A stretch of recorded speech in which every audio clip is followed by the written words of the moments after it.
Should I stay in this relationship, or is it better for me to just leave?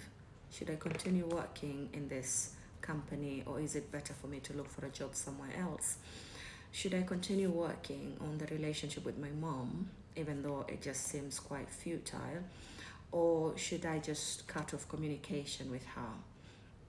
These are what we call binary questions, and they tend to bring mentally healthy people to therapy.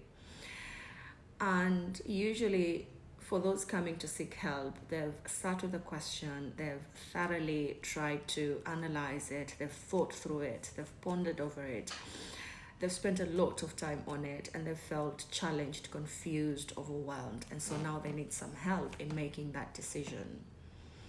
And as they're asking the question, they're already in one of the two options.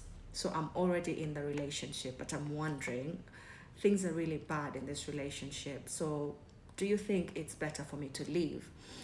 And that's the question they're coming with. And the misconception in that question, or the wrong expectation that the patient usually has with that question, is that the therapist is able to give them a clear direction, is able to tell them that, yes, I think it's better for you to leave that relationship, or no, I think it's better for you to stay in that relationship.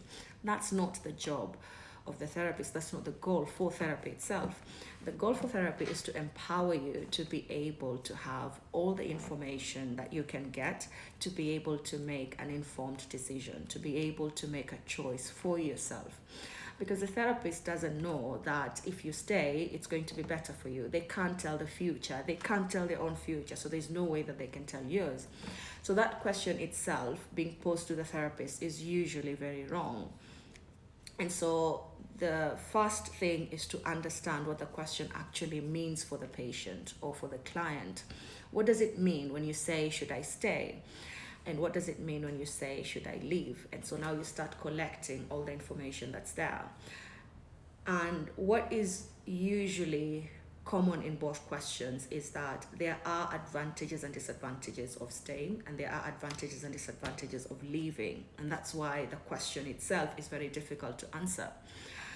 There are gains that you have in the relationship that you're in, but there are also losses that you're incurring as you stay in that relationship. But if you make a decision to leave, you're also going to have the same. You're going to gain something, but you're also going to lose something. And so the question now starts changing to, what are you willing to live with? Because each of them has a very competitive advantage over the other, and you want to understand which one you're willing to take, which consequences as a result of your choice are you willing to live with, are you going to be able to reconcile yourself with.